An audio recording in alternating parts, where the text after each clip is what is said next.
وَإِذْ قُلْنَا لِلْمَلَائِكَةِ اسْجُدُوا لِآدَمَ فَسَجَدُوا إِلَّا إِبْلِيسَ أَبَىٰ وَاسْتَكْبَرَ وَكَانَ مِنَ الْكَافِرِينَ۔ اور یاد کرو جب کہ ہم نے کہا تھا فرشتوں سے کہ جھک جاؤ سجدہ کرو آدم کو، فسجدوا تو ان سب نے سجدہ کیا، الا ابلیس سوائے ابلیس کے، ابا اس نے انکار کیا، ابا کیا، واستکبر استکبار کیا، گھمنڈ کیا، تکبر کیا، وکان من الکافرین۔ کانا کے دونوں مفہوم ہو سکتے ہیں، کانا ناقصہ اور کانا تامہ، یہ بھی کہ ہو گیا کافروں میں سے، اپنے اس فعل کی وجہ سے، اپنی اس نافرمانی کی وجہ سے وہ کافروں میں سے ہو گیا۔ اور یہ بھی ہو سکتا ہے کہ وہ تھا ہی کافر، اس کے اندر وہ شیطنت چھپی ہوئی تھی، صرف اس آزمائش کے ذریعے سے اس کا ظہور ہو گیا۔ ظاہر بات ہے کہ جو بھی کچھ انسان کے اندر ہوتا ہے اللہ تعالیٰ سے تو مخفی نہیں ہے، اللہ کے علم میں ہے، البتہ یہ کہ اللہ تعالیٰ ظاہر کر دیتا ہے۔ وَلَيَعْلَمَنَّ اللَّهُ الَّذِينَ آمَنُوا وَلَيَعْلَمَنَّ الْمُنَافِقِينَ، اللہ تعالیٰ ظاہر کر دے گا اس کو کہ کون منافق ہے کون صاحب ایمان ہے، تو اللہ تعالیٰ کے علم میں تو ہے لیکن اللہ ظاہر کر دیتا ہے۔ اسی طریقے سے اس ابلیس کی وہ شیطنت جو ہے جو اس کے اندر چھپی ہوئی، جو اس کا تکبر اور استکبار اور گھمنڈ اور اس کا جو شر تھا وہ ظاہر ہو گیا۔ یہ دونوں اس کے مفہوم ہو سکتے ہیں۔ اس کے ضمن میں جیسا کہ میں کل عرض کر چکا ہوں کہ ملائکہ، پھر یہ ابلیس کے بارے میں اشکال ہو جاتا ہے اس آیت اور تقریباً 5 اور مقامات پر اسی انداز میں جو یہ مضمون آیا ہے کہ ہم نے فرشتوں کو حکم دیا، سب فرشتوں نے سجدہ کیا سوائے ابلیس کے، تو اشتباہ ہو جاتا ہے کہ شاید ابلیس بھی فرشتوں میں سے تھا۔ لیکن یہ کہ قرآن حکیم میں یہ اس کی وضاحت کر دی گئی سورہ کہف میں، کانا من الجن ففسق عن امر،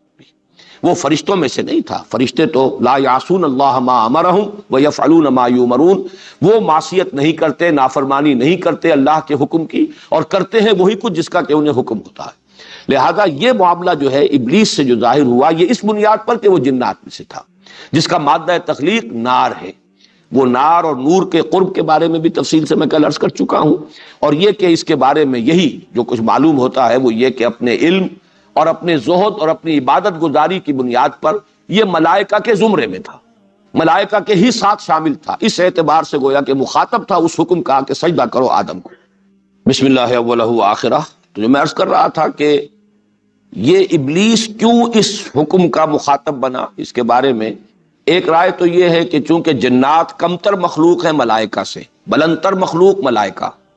جب انہیں سب کو حکم دیا گیا کہ سجدہ کرو آدم کو، تو ظاہر بات ہے کہ وہ تابع ہونے کے اعتبار سے وہی برسبیل تغلیب،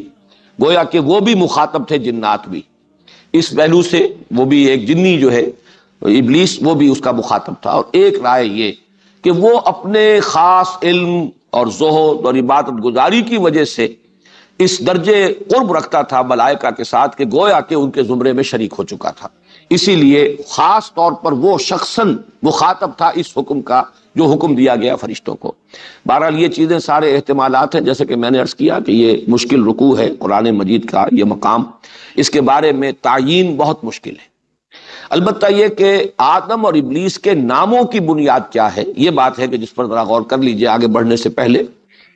آدم کے بارے میں جو سب سے زیادہ کثرت کے ساتھ رائے جو مقبول رائے ہے وہ یہ ہے کہ چونکہ کرسٹ آف دی ارتھ، عدیم الارض، عدیم کہتے ہیں کسی شے کا چھلکا، اوپر کا چھلکا، تو یہ جو کرسٹ آف دی ارتھ ہے یہ اس زمین کا، ہمارے اس پلینٹ کا چھلکا ہے، چونکہ اس سے اس کی پیدائش ہوئی ہے زمین سے، اس لیے آدم کہے گئے کہ عدیم الارض جو ہے اس سے ان کا وہ اس کا مادہ تخلیق ہے۔ باقی ایک یہ بھی کہا گیا ہے کہ ان کا رنگ جو ہے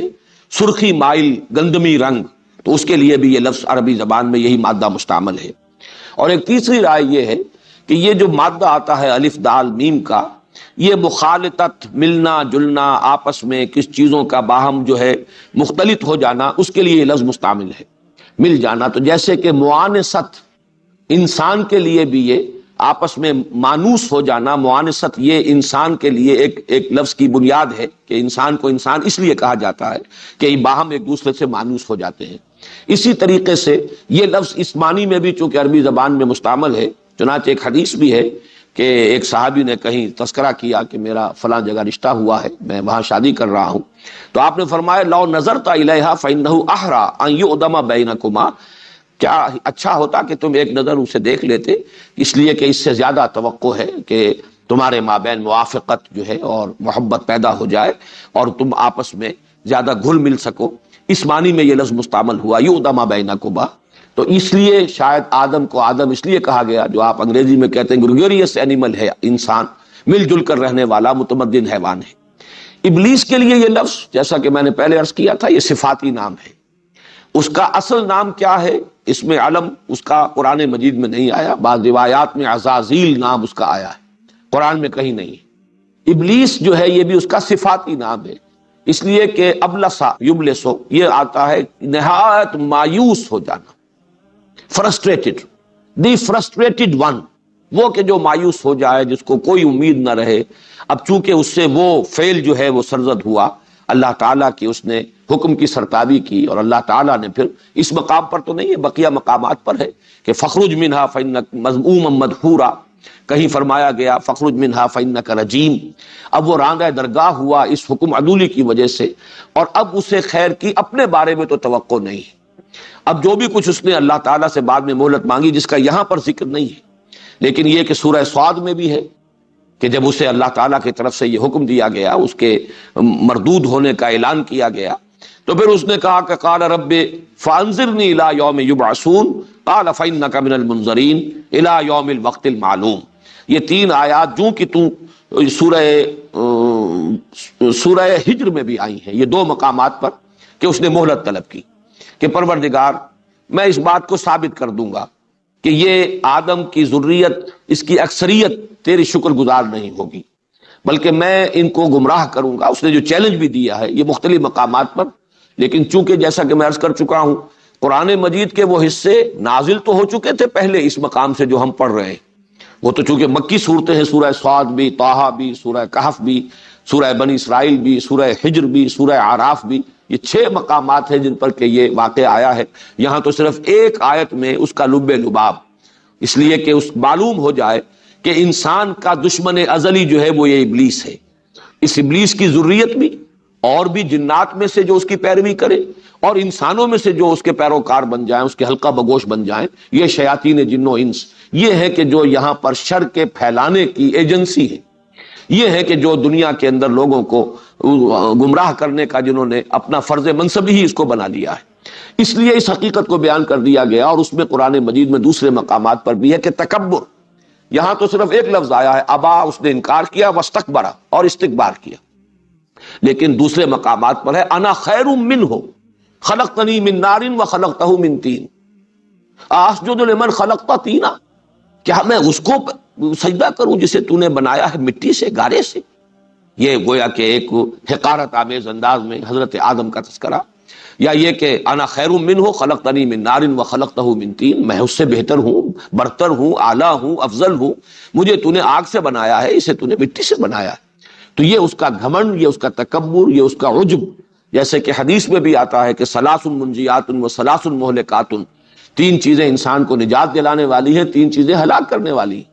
اور ان ہلاک کرنے والوں میں جو آخری چیز ہے جس کے بارے میں فرمایا ہی اشدہن، تمام مہلکات میں سب سے شدید ہے اعجاب المرء بنفسہ، انسان کے اندر گھمنڈ پیدا ہو جائے، اپنی برتری کا احساس پیدا ہو جائے، تو یہ اس کو ہلاک کرنے کے اندر سب سے زیادہ مؤثر شے جو ہے، اس کی تباہی اور بربادی کی سب سے بڑی وجہ یہ اعجاب ہے۔ تو اس نے انا خیر منہ اپنی برتری کا احساس کیا، اور اسی گھمنڈ کی وجہ سے، تکبر کی وجہ سے اس درجے اس میں یہ سرکشی پیدا ہوئی کہ اللہ تعالیٰ کے حکم سے سرتابی کی اور انکار کر دیا سجدہ کرنے کو حضرت آدم سے۔ اب یہاں پہ اصل بات جو سمجھنے کی، جو میں نے عرض کیا تھا کہ ان کی جو تعویل ہے، لا یعلم تاویلہ الا اللہ، ان کے واقعات کیسے ہوئے، کس طرح ظہور پذیر ہوئے، یہ تصور تو ہم نہیں کر سکتے کہ کوئی بہت بڑی جگہ ہو اور وہاں تمام فرشتے جمع ہوں اور حضرت آدم بھی ہو، اور بعض اللہ تعالیٰ بھی سب کے سامنے کہیں اس محفل میں صدارت فرما رہے ہو، پھر وہاں حکم دیا گیا ہو کہ سجدہ کرو آدم کو۔ یہ تو کچھ عالم غیب کی باتیں ہیں، یہ بھی ہم یقین سے نہیں کہہ سکتے کہ حضرت آدم کو بھی یہ معلوم ہوا یا نہیں ہوا کہ مجھے سجدہ کرایا گیا ہے، اس لیے کہ بعد میں جو ان سے خطا ہوئی ہے اس سے، اور اس کے بارے میں جو ابلیس نے جس طریقے سے انہیں ورغلایا ہے کہ یہ تمہیں جو روکا گیا ہے اس درخت کا پھل کھانے سے، وہ اس لیے کہ کہیں تم فرشتے نہ بن جاؤ، تو تکونا ملکین، کہ کہیں تم فرشتے نہ بن جاؤ۔ اگر حضرت آدم علیہ السلام کو وہ شعور اس طرح کا ہوتا اور علم کہ یہ فرشتے تو سب میرے سامنے جھکائے گئے ہیں اور مجھے انہوں نے سجدہ کیا ہے،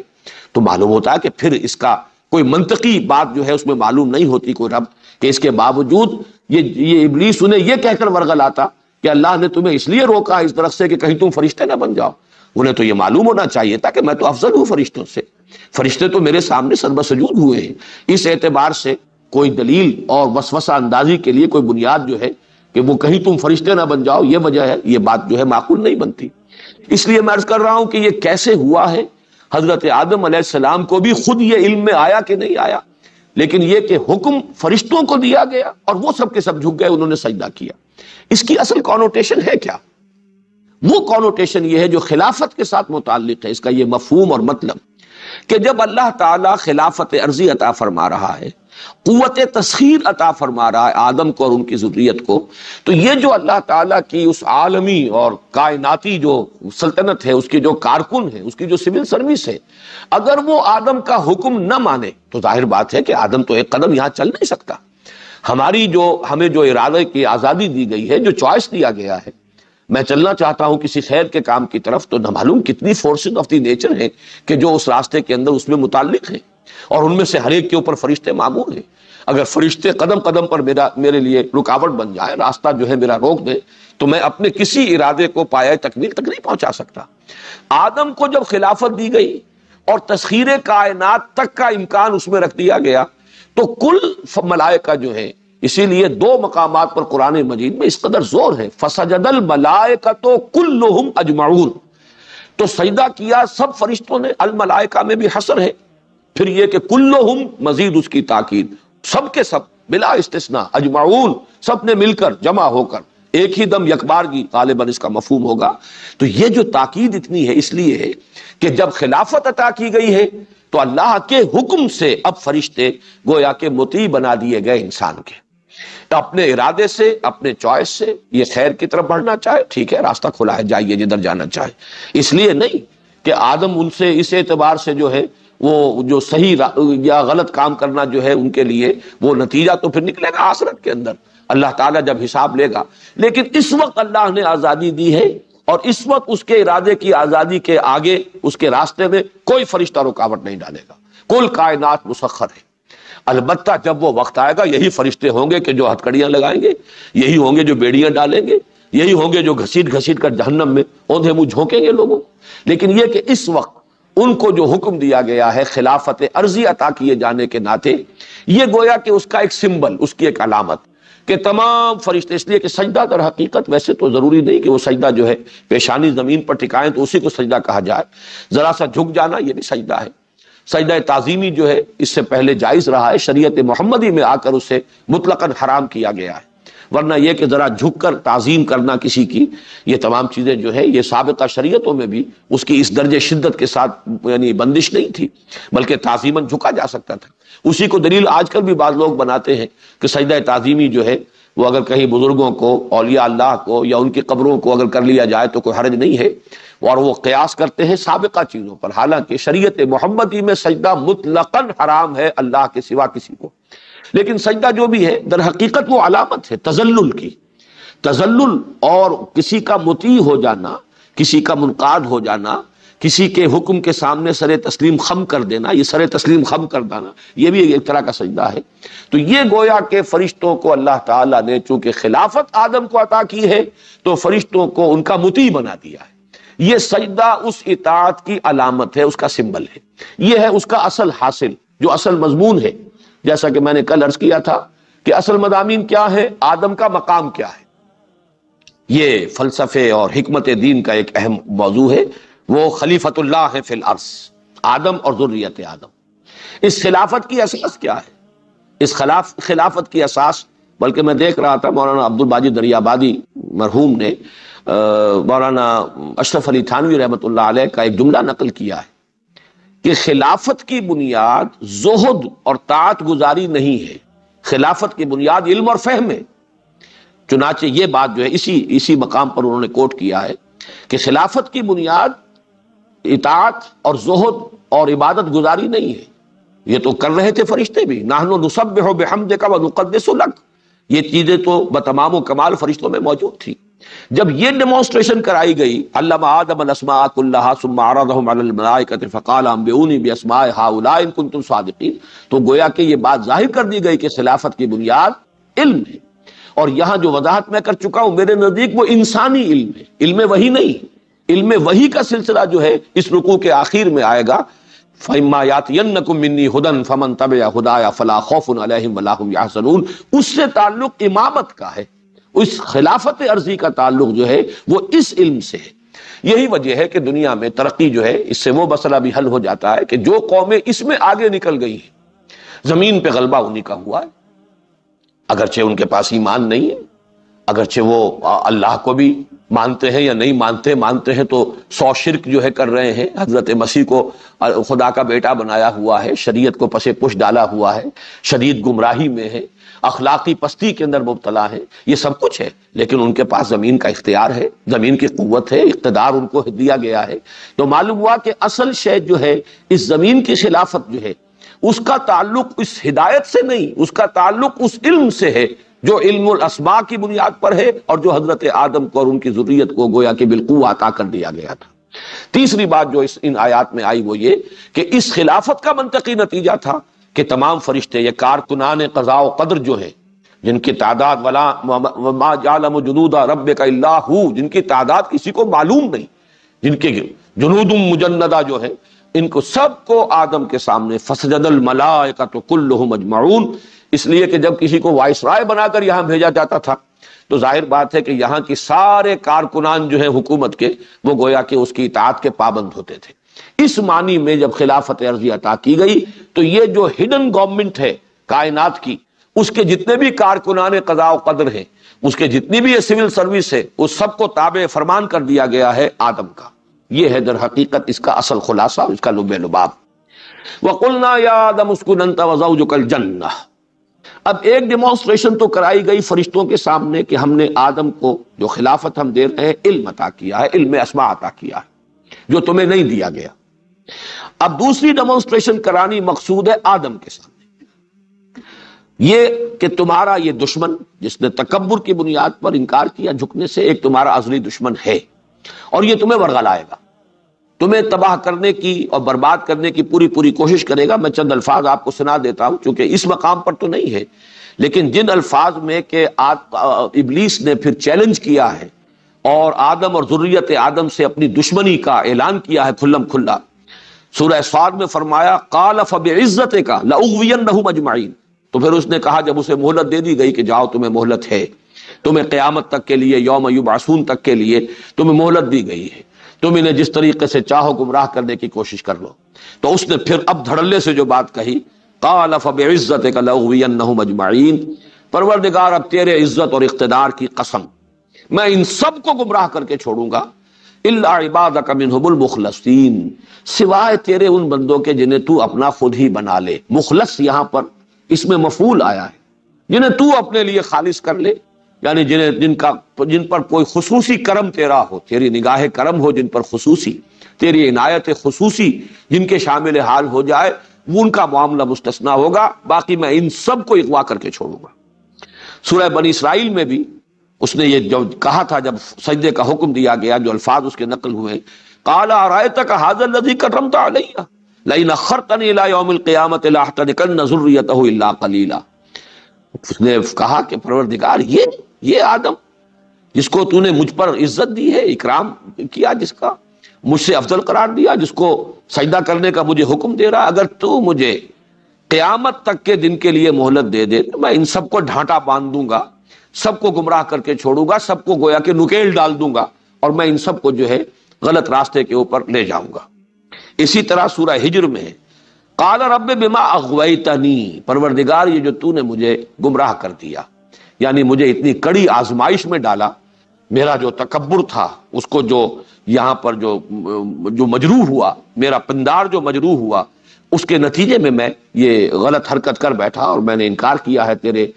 حکم کو ماننے سے، تو گویا کہ تو نے مجھے گمراہ کیا۔ رب بما اغویتنی لأزینن لہم فی الارض ولأغوینہم اجمعین الا عبادک منہم المخلصین، وہی الفاظ یہاں بھی آئے۔ تو اب یہ کہ میں ان کے لیے زمین کے اندر جو مختلف چیزیں ہیں ان کو بڑا مزین کر دوں گا، اسی میں یہ مشغول ہو جائیں گے، اسی کی محبت میں گرفتار ہو جائیں گے، مال و اسباب دنیاوی ہی ان کا مقصود و مطلوب ہو جائے گی، اس کے لیے گردنیں ایک دوسرے کی کاٹیں گے اور خون بہائیں گے، وہی ان کا مقصود و مطلوب ہوگا۔ اور یہ کہ یہ میں ان سب کو گمراہ کر کے چھوڑوں گا سوائے تیرے ان بندوں کے جنہیں تو اپنے لیے خالص کر لے۔ سب سے زیادہ تفصیل کے ساتھ یہ الفاظ جو آئے ہیں اس کے چیلنج کے، وہ سورہ اعراف میں ہے۔ قال فبما اغويتني لاقعدن لهم صراطك المستقيم ثم لآتينهم من بين ايديهم ومن خلفهم وعن ايمانهم وعن شمائلهم ولا تجد اكثرهم شاكرين۔ تو اس نے کہا پروردگار جو تو نے مجھے گمراہ کر دیا اور راندہ درگاہ میں اب ہو گیا، میں تو اب ہم تو ڈوبے ہیں صنم، ان کو بھی لے ڈوبیں گے، میں ان کو بھی چھوڑنے والا نہیں ہوں، اور تو نے جو مجھے مہلت دی ہے اب میں تیرے سیدھے راستے پر ان کے لیے گھات میں بیٹھوں گا۔ صراط مستقیم تو توحید کا راستہ ہے، میں اس پر مورچہ لگاؤں گا، گھات میں بیٹھوں گا، میں ان کے لیے اپنی کمین گاہیں بناؤں گا، پھر میں ان پر حملہ آور ہوں گا۔ ثم لآتینہم من بین ایدیہم ومن خلفہم، ان کے سامنے سے بھی، ان کے پیچھے سے بھی،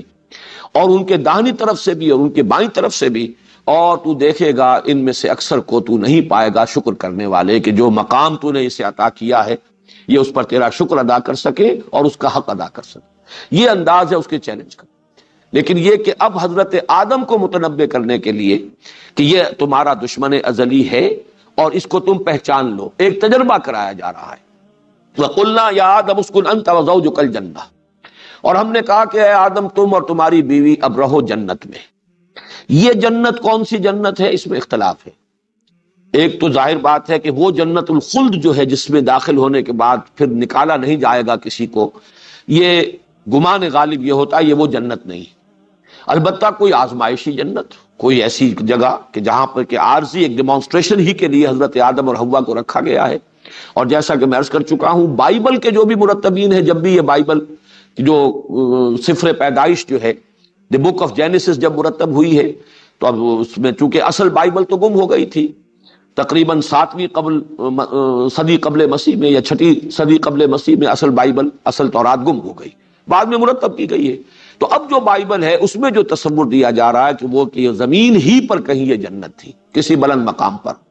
بلکہ یہ کہ وہ تو لوکیٹ کرتے ہیں اپنے اندازے سے جو اہل علم ہیں، بائبل کے جاننے والے، تورات کے ماہرین، کہ یہ جو علاقہ کردستان کہلاتا ہے، یہ پہاڑی علاقہ، یہیں پر کوئی جگہ تھی جہاں کسی بلند مقام پر بس وہ ساری آسائشیں اور ساری چیزیں، ضرورتیں، ہر طرح کا عیش و آرام جو ہے انسان کو مہیا تھا، اور وہاں تھے در حقیقت حضرت آدم اور حضرت حوا۔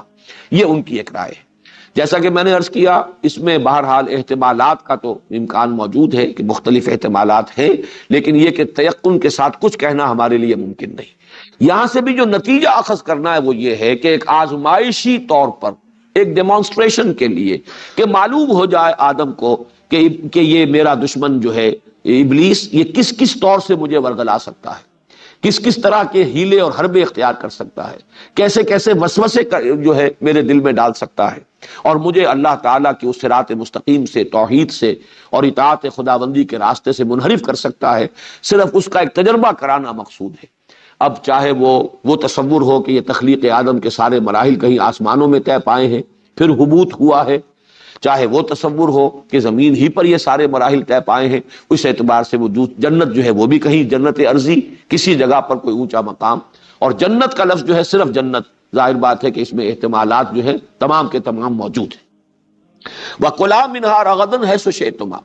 اور کھاؤ تم دونوں اس میں سے با فراغت، جہاں سے چاہو، جو چاہو کھاؤ، تمام پھل، تمام میوے تمہارے لیے مباح ہیں، جہاں سے چاہو ان سے تم استفادہ کرو۔ وَلَا تَقْرَبَا هَٰذِهِ الشَّجَرَةَ فَتَكُونَا مِنَ الظَّالِمِينَ، لیکن مت قریب پھٹکنا، مت قریب جانا اس درخت کے، تو تم ہو جاؤ گے ظالموں میں سے، حد سے تجاوز کرنے والے، ظلم کرنے والے، اللہ کے حکم سے انحراف کرنے والے، تم ظالموں میں سے ہو جاؤ گے اگر تم نے اس درخت کا پھل کھایا۔ یہ جو جنت کے اندر جس طریقے سے حضرت آدم کو رکھا گیا، اس کی جو کیفیات بیان ہوتی ہیں، یہ خاص طور پر سورہ طٰہٰ میں الفاظ آئے ہیں، ان لک لا تجوع فیہا ولا تعریٰ، اے آدم تمہارے لیے یہاں اس جنت میں جس میں ہم تمہیں رکھ رہے ہیں، تمہیں یہ کیفیات حاصل رہیں گی کہ نہ تمہیں بھوک ستائے گی، بھوک لگے گی نہیں، ولا تعریٰ، نہ عریانی لاحق ہوگی، وانک لا تظمأ فیہا ولا تضحیٰ، اور نہ تمہیں اس میں پیاس کی شدت محسوس ہوگی، پیاس کا احساس ہوگا، نہ ہی کئی دھوپ کی کیفیت جو ہے، دھوپ کے ستانے کی اور گرمی اور اس کی حدت اور تمازت کا کوئی احساس ہوگا۔ یہ الفاظ ہیں کہ جن میں تعبیر کی گئی ہے اس جنت کی کیفیت کی جس میں حضرت آدم علیہ السلام کو، حضرت حوا سلام علیہا کو رکھا گیا ہے۔ باقی کسی اور جگہ پر اس کی کوئی اور تفصیل نہیں ہے۔ اس کا جو اس سے تعلق ہے وہ میں بھی بعد میں بیان کروں گا۔ باقی رہ گیا یہ سوال کہ وہ درخت کون سا تھا۔ اس کی قرآن مجید نے قطعاً کہیں کوئی اس کی وضاحت نہیں کی، بلکہ صاف نظر آ رہا ہے کہ اس بحث سے قرآن مجید نے گویا کہ اعراض کیا ہے، ہذہ الشجرہ، گویا کہ اشارہ کر کے بتا دیا ہے کہ یہ درخت، بس اس سے زیادہ کوئی وضاحت نہیں کی ہے۔ اسپیکولیشن مختلف کی گئی، چنانچہ بائبل کے جو مرتبین ہیں انہوں نے اسے ٹری آف نالج قرار دیا ہے، یہ علم کا۔ ظاہر بات ہے اس کی نفی تو قرآن مجید کے اعتبار سے تو نفی ہو جائے گی، علم تو آدم کو دیا گیا ہے، تو ٹری آف نالج کو فاربیڈن قرار دینا اور اسے ان کے لیے ممنوع، شجر ممنوعہ قرار دینا، گویا کہ قرآن مجید کے ساتھ اس کی قطعاً کوئی مطابقت نہیں ہے۔ البتہ کچھ اور خیالات ایسے ہیں کہ خاص طور پر میں یہاں تذکرہ کر رہا ہوں شاہ عبد القادر دہلوی رحمۃ اللہ علیہ کا، صاحب مجھ القرآن، انہوں نے کچھ تصور یہ ظاہر کیا ہے کہ اس درخت کا پھل کھانے سے پہلے تک جنت میں جو کیفیت تھی کہ کوئی ہوائج انسانیہ جو ہیں وہ حضرت آدم کو، حضرت حوا کو لاحق نہیں تھے۔ یہ جو ہوائج انسانیہ ہیں، یعنی کھانا پینا نہیں ہے، نہ بھوک لگے گی نہ کھائیں گے، نہ پیاس لگے گی نہ پیئیں گے۔ ظاہر بات ہے کہ پھر بول و براز کا سارا مسئلہ جو ہے وہ تو متعلق ہے کھانے پینے سے، گویا کہ ان کے ساتھ ابھی یہ کیفیت وہاں نہیں تھی۔ انک لا تجوع فیہا ولا تعری وانک لا تظمأ وانک لا تظمأ فیہا ولا تضحیٰ۔ اب اس سے استدلال جو ہے خاصا میں سمجھتا ہوں کہ قوی بنتا ہے کہ بھوک نہیں لگے گی۔ اس کا ایک مفہوم یہ بھی لیا گیا کہ ہر شے اتنی آسانی سے دستیاب ہوگی کہ جب بھوک لگے گی کھا لو گے، تو بھوک کا کبھی کوئی تمہیں تجربہ نہیں ہوگا۔ لیکن شاہ عبد القادر کا کہنا یہ ہے کہ وہ جنت، اب اس میں یہ بھی ہو سکتا ہے کہ حضرت آدم علیہ السلام، اگر تو وہ مانا جائے کہ زمین ہی پر کوئی ایوولوشن کے ذریعے سے وہ ترقی پا کر وہاں آئے ہیں، تو ظاہر بات ہے کھانا پینا، بول و براز وہ تو گویا کہ ابتدا سے ان کے ساتھ تھا۔ ہو سکتا ہے کہ اگر اس تصور کو مانا جائے کسی درجے میں کہ کوئی عارضی دور ان پر ایسا طاری کیا گیا ہے، ایک آپ اس کو ایک رویا بھی کہہ سکتے ہیں، ایک طویل خواب کی شکل بھی کہہ سکتے ہیں، تجربہ کرانا مقصود ہے صرف یہ کہ تمہارا یہ دشمن تمہیں اس طور سے گمراہ کر سکتا ہے۔ اور اگر یہ وہی جنت ہے، کوئی آسمانی جنت ہے جس پر رکھا گیا ہے، اور اس میں حضرت آدم علیہ السلام اور حضرت حوا کی تخلیق اس طور سے ہوئی ہے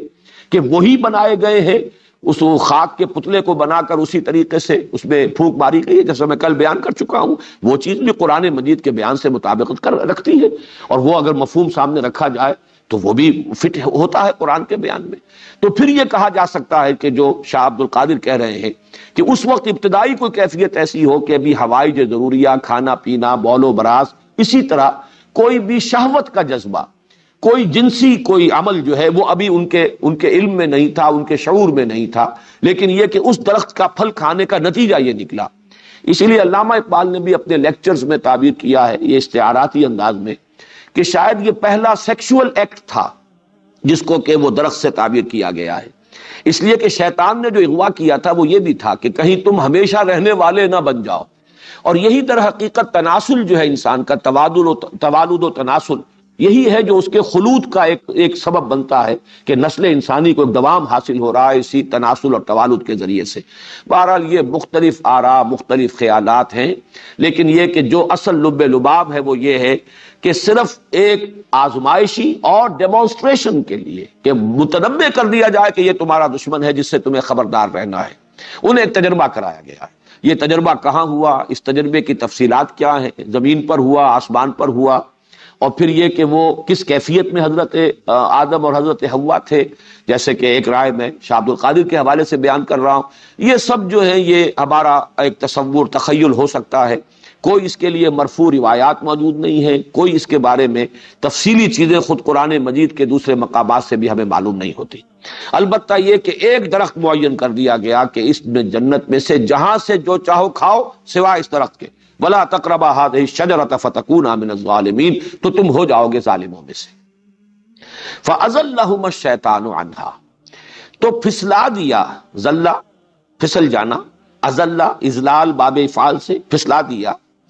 فَأَزَلَّهُمَا الشَّيْطَانُ عَنْهَا، شیطان نے ان دونوں کو، آدم اور حوا کو پھسلا دیا اس سے، فَأَخْرَجَهُمَا مِمَّا كَانَا فِيهِ، تو نکال دیا ان دونوں کے اس میں سے جس میں کہ وہ تھے۔ یہ الفاظ بھی بڑے ایسے مبہم رکھے گئے، مما کانا فی، جس میں وہ تھے۔ اس سے مراد ابھی وہ جنت نہیں ہے، بلکہ اس جنت کی جو کیفیت ہے اس کی طرف اشارہ کیا جا رہا ہے۔ یہ انداز قرآن مجید وہی استعمال کرتا ہے جہاں کے تفاصیل یا تو فہم انسانی کی گرفت سے ماورا ہو، جیسے کہ جو معراج کا تذکرہ آیا ہے کہ جب کہ ڈھانپے ہوئے تھا اس بیری کے درخت کو، اذ یغشی السدرۃ ما یغشی، جب کہ ڈھانپے ہوئے تھا اس بیری کو جو ڈھانپے ہوئے تھا۔ اب وہ کیا تھا یہ تمہارے فہم سے ماورا ہے، لہذا اس کی کوئی تفصیل یہاں نہیں دی جا رہی، بس ڈھانپے ہوئے تھا جو ڈھانپے ہوئے تھا۔ لقد رأى من آیات ربہ الکبریٰ، اس وقت نبی نے صلی اللہ علیہ وسلم اپنے رب کی عظیم آیات کا مشاہدہ کیا۔ لیکن یہ انداز بھی یہاں پر ہے، اخرجہما مما کانا فی، انہیں نکلوا دیا ان دونوں کو اس کیفیت میں سے، اس حالت میں سے جس میں وہ تھے۔ اب اس کی تعبیر جو ہے اگر سورہ طٰہٰ کے اس مقام کے حوالے سے کی جائے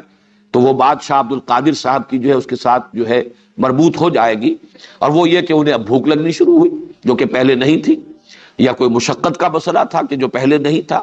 اب وہ دھوپ نے بھی ستایا کہ جو پہلے کیفیت نہیں تھی، اور بول و براز کا معاملہ بھی شروع ہوا کہ جو پہلے نہیں تھا۔ اسی طریقے سے جنسی عمل اور سیکشول انٹرکورس کا معاملہ کہ جو اس سے پہلے نہیں ہوگا وہ شروع ہوا۔ اس اعتبار سے وہ تمام کیفیات مولانا اصلاحی صاحب یہاں بڑی خوبصورتی سے نکل گئے ہیں، اس لیے کہ قرآن مجید کے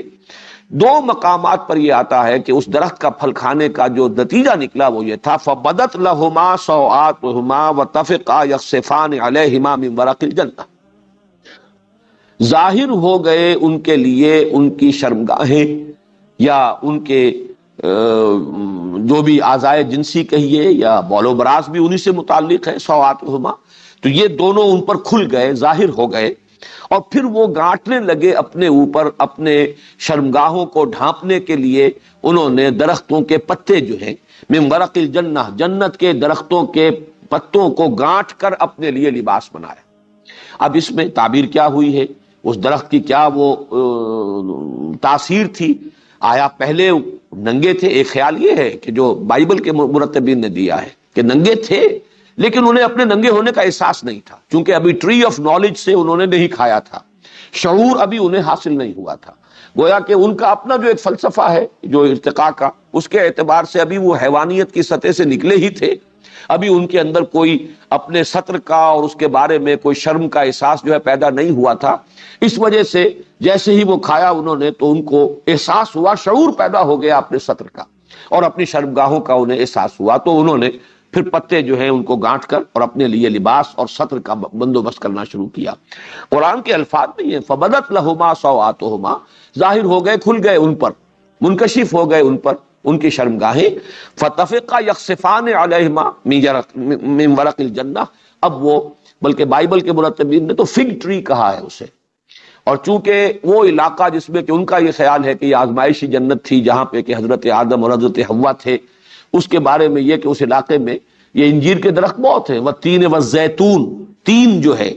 تو تین وہ علاقہ جو ہے جبل تین اسی علاقے میں ہے، حضرت نوح علیہ السلام کا مسکن، ان کی قوم کا مسکن، اور جو وہ وہاں پر جو سیلاب آیا وہ بھی ان کے جو محققین ہیں ان کے نزدیک وہی علاقہ ہے، نسل آدم کا آغاز وہیں سے ہوا ہے، تو وہ ان کے اپنے نظریات ہیں۔ لیکن یہ کہ وہ درخت کون سا تھا، یہاں ورق الجنہ کہا گیا ہے، اس باغ کے درختوں سے انہوں نے اپنے لیے لباس ان کو گانٹ کر آپس میں اور اپنے لیے اپنے شرمگاہوں کو، اپنے سطر کو چھپانے کی کوشش کی۔ یہ اس مقام پر نہیں ہے، یہاں مختصر ہے فَأَخْرَجَهُمَا مِمَّا كَانَا فِيهِ۔ مولانا اصلاحی کا میں تذکرہ کر رہا تھا کہ انہوں نے ایک لفظ بڑا لطیف سا استعمال کیا ہے اور یہاں سے گزر گئے عافیت کے ساتھ کہ کوئی حلہ جنت تھا کہ جو ان سے سلب کر دیا گیا، اور پھر وہ چونکہ انہوں نے اللہ تعالیٰ کے حکم کی نافرمانی کی تھی تو جو جنتی لباس جسے ہم نہیں سمجھ سکتے کہ وہ لباس کی حقیقت کیا تھی، وہ لباس کس نوعیت کا تھا جو ان کو عطا ہوا تھا، وہ ان سے لے لیا گیا، اور وہ یہ کہ ان پر اپنی شرمگاہیں کھل گئیں اور ان کو اپنی عریانی کا احساس ہوا۔ فَأَزَلَّهُمَا الشَّيْطَانُ عَنْهَا فَأَخْرَجَهُمَا مِمَّا كَانَا فِيهِ۔ یہ جو أَزَلَّهُمَا ہے اس کے لیے بھی میں آپ کو وہ حوالے دوسرے مقامات سے دے دیتا ہوں کہ وہ جو حضرت آدم کو حضرت حوا کو جو پھسلایا بہلایا یا ورغلایا، اس کے لیے سورہ طٰہٰ میں الفاظ آئے ہیں فوسوس الیہ الشیطان قال یا آدم هل ادلک علی شجرۃ الخلد وملک لا یبلی۔ تو وسوسہ اندازی کی آدم کے اندر شیطان نے۔ اب یہ لفظ نوٹ کرنے کے قابل ہے کہ یہ مکالمہ روح در روح ہو رہا ہے یا یہ کہ وسوسہ ہے۔ تو اس میں لفظ وسوسہ استعمال کیا گیا، معلوم ہوتا ہے کہ یہ اس طریقے سے جیسے میں اور آپ بات کر رہے ہوں اور ہم ایک دوسرے سے کی گفتگو سن رہے ہوں بالمشافہ، وہ نہیں ہے وسوسہ۔ فوسوس الیہ الشیطان، اور کہا یہ کہ یا آدم هل ادلک علی شجرۃ الخلد وملک لا یبلی، اے آدم کیا میں بتاؤں تجھے وہ درخت کہ جو خلد والا درخت ہے، ہمیشگی کا درخت ہے، اور ایسی حکومت عطا کرنے والا درخت ہے کہ جو کبھی بھی جس پر باسی پن طاری نہیں ہوگا، وہ حکومت، وہ شہنشاہی ہمیشہ تر و تازہ رہے گی۔ اور دوسری جگہ پر آیا سورہ اعراف میں وقال ما نہاکما ربکما عن هذه الشجرۃ الا ان تکونا ملکین او تکونا من الخالدین۔ اس نے کہا ان سے آدم اور حوا سے کہ نہیں منع کیا ہے تمہیں اس درخت سے تمہارے رب نے مگر اس وجہ سے کہ کہیں تم نہ ہو جاؤ فرشتے، کہیں فرشتے نہ بن جاؤ، اور یہ کہ کہیں تم ہو جاؤ ہمیشہ رہنے والے، تمہیں خلد حاصل ہو جائے، دوام حاصل ہو جائے، بقائے دوام جو ہے وہ تمہیں حاصل ہو جائے۔ تو یہ وسوسہ اندازی ہے کہ جو شیطان نے کی ہے حضرت آدم اور حضرت حوا کو، جس کو جو کہا گیا ہے فَدَلَّاهُمَا بِغُرُورٍ، دھوکہ دے کر انہیں گویا کہ اس اللہ تعالیٰ کے حکم عدولی جو ہے اس پر آمادہ کر لیا گیا۔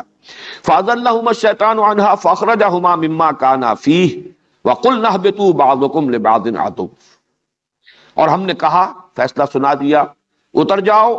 تم میں سے بعض کے دشمن ہیں، وَفِي الْأَرْضِ مُسْتَقَرٌّ وَلَكُمْ فِي الْأَرْضِ مُسْتَقَرٌّ وَمَتَاعٌ إِلَىٰ حِينٍ، اور اب زمین میں تمہارے لیے ہے مستقر، جائے قرار، اور برتنے کی چیزیں ہیں، ساز و سامان ہے، اس زندگی کے لیے جو ضروریات ہیں وہ ہم نے ودیعت کر دی ہے اس زمین میں، متاع الی حین، ایک خاص وقت تک کے لیے، ایک مدت تک کے لیے۔ یہاں پر جو لفظ حبوط آیا ہے، اب اس سے چونکہ حبطہ کے معنی ہوتے ہیں اترنا، کہیں کسی بلندی سے نیچے اترنا، تو یہاں اہبطوا آیا، اور اس سے یقیناً اس نظریے کو بہت تقویت حاصل ہوتی ہے کہ یہ جو ساری تخلیق آدم کا یہ پورا مرحلہ ہے، یہ پورا سلسلہ جو اب تک بیان ہوا ہے، یہ کہیں آسمانوں ہی میں ہوا ہے، کسی بلند مقام پر ہوا ہے، اور اس کے بعد انہیں حضرت آدم کو زمین پر اتارا گیا، حکم دیا جا رہا ہے اترو اب زمین پر۔ اہبطوا بعضکم لبعض عدو، یہ تو میں بعد میں عرض کروں گا، لیکن حبوط کا لفظ وہ دوسرا تصور جو ہے، جیسا کہ میں نے کل عرض کیا تھا، وہ بھی فٹ ان کرتا ہے، ریکنسائل کرتا ہے قرآن کے ساتھ۔ یقین کے ساتھ ہم کچھ نہیں کہہ سکتے کہ وہ ہے حقیقت یا یہ ہے حقیقت، لیکن یہ کہ اگر اس کے اندر کوئی آپس میں ریکنسائل کرنے کا کوئی گوشہ ہے تو وہ صرف میں واضح بیان کر رہا ہوں، میں کوئی تیقن کے ساتھ اس نظریے کی تبلیغ نہیں کر رہا، اگرچہ میرا ذاتی رجحان اس کی طرف ہے جیسا کہ میں کل عرض کر چکا ہوں، لیکن میں صرف احتمال کے درجے میں اس وقت آپ کے سامنے رکھ رہا ہوں کہ حبوط کا لفظ کسی بلند مقام سے اترنے کے لیے بھی ہے، اور یہ بالکل اس سینس میں بھی کہ جو ہم کہتے ہیں سیٹل ڈاؤن، کہیں پر اب آباد ہو جاؤ،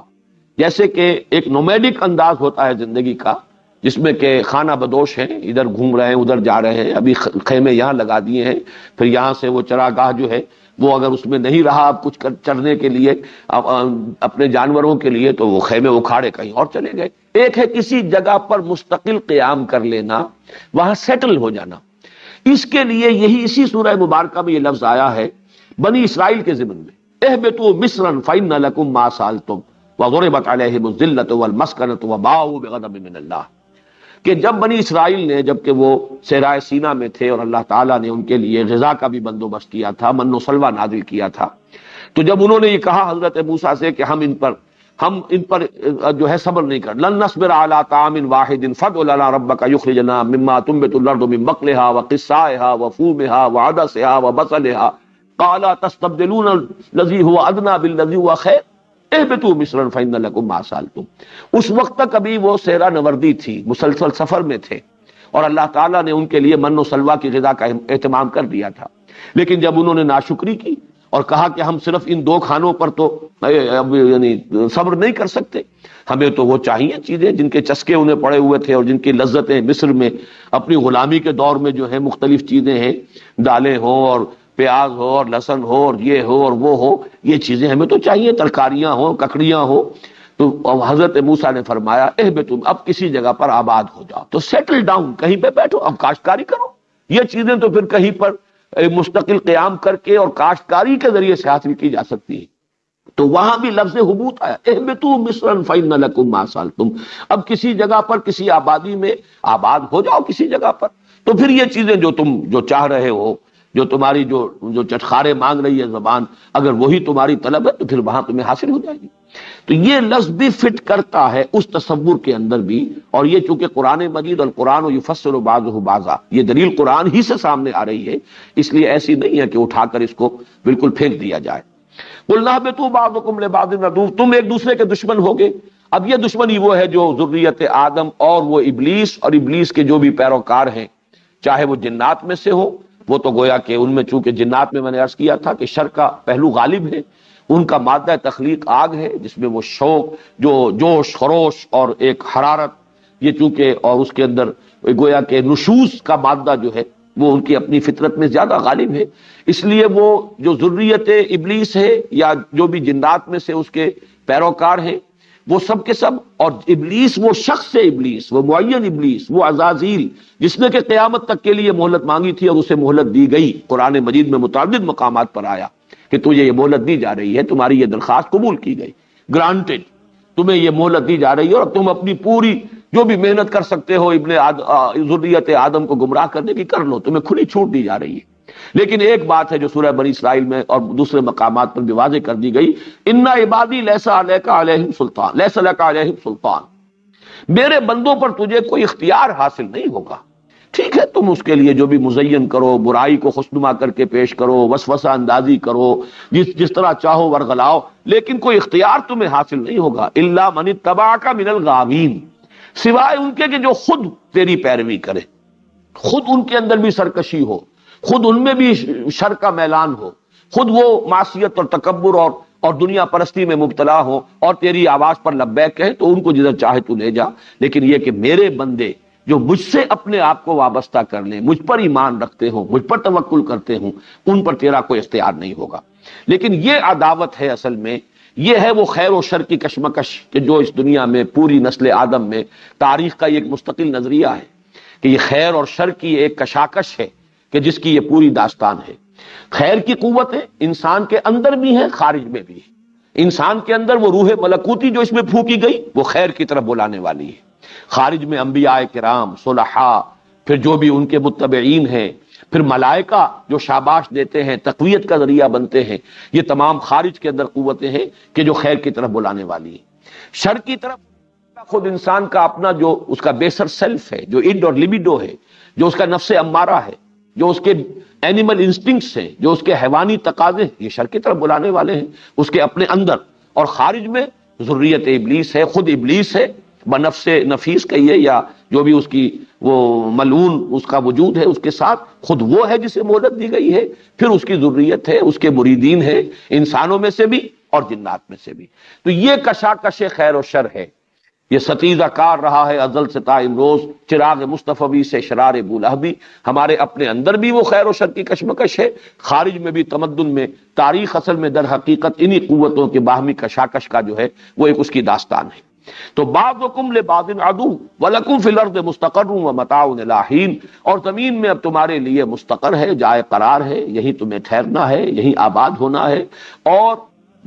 برتنے کا سامان، ضروریات ساری زندگی کی ہم نے اس میں فراہم کر دی ہیں ایک ایک مدت معینہ کے لیے۔ فَتَلَقَّى آدَمُ مِن رَبِّهِ كَلِمَاتٍ فَتَابَ عَلَيْهِ، یہ مسئلہ بھی سورہ اعراف میں تفصیل سے آ چکا بےایمانی کہ سورہ اعراف جو ہے ہجرت سے پہلے نازل ہو چکی ہے، تو قرآن مجید میں جب یہ سورت نازل ہو رہی ہے اس سے پہلے یہ مضمون تفصیل سے وہاں آ چکا، اسی لیے میں نے عرض کیا کہ 6 مقامات پر یہ مضامین، کہیں کوئی مضمون زیادہ تفصیل سے، کہیں کوئی مضمون زیادہ تفصیل سے، کہیں ابلیس کا چیلنج زیادہ مفصل آیا ہے، کہیں ابلیس نے جو تکبر کیا اس کی پوری وضاحت کر دی گئی ہے، کہیں آدم کی تخلیق کا تذکرہ بھی ہے، جنات کے تخلیق کا تذکرہ بھی ہے۔ تو یہ 6 مقامات جو ہیں مکی صورتوں کے، سورہ اعراف، سورہ ہجر، سورہ بنی اسرائیل، سورہ کہف، سورہ طٰہٰ، سورہ صاد، ان میں یہ مضامین آئے، ان کے تقابلی مطالعے سے یہ ساری باتیں جو ہے منکشف ہوتی ہیں، یہاں ان کا خلاصہ دیا جا رہا ہے۔ وہاں ہے کہ ایک ندامت کا احساس حضرت آدم میں پیدا ہوا، خطا ہوئی ہے، غلطی ہوئی ہے، اور یہی احساس ندامت ہے جو اللہ کو بہت عزیز ہے۔ موتی سمجھ کے شان کریمی نے چن لیے قطرے جو تھے میرے عرق انفعال کے، تو اللہ تعالیٰ نے الفاظ خود تلقین فرمائے، وہ احساس ندامت پیدا ہوا آدم میں،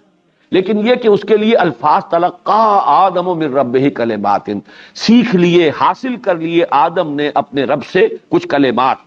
اور ان کلمات کے ذریعے سے جب انہوں نے توبہ کی، رجوع کیا، استغفار کیا، انا ظلمنا انفسنا ربنا ظلمنا انفسنا وان لم تغفر لنا وترحمنا لنکونن من الخاسرین، تو اللہ تعالیٰ نے معاف فرما دیا۔ اب اس کو ہم مکمل کر لیتے ہیں، ابھی 1-2 منٹ جو بھی ہمارے پاس بقایا ہے، باقی یہ مضمون پھر اگلے درس کے اندر میں مزید وضاحت سے کر دوں گا کہ یہ ایک بہت اہم موضوع ہے قرآن مجید کا، جس سے کہ تورات بالکل خالی ہے،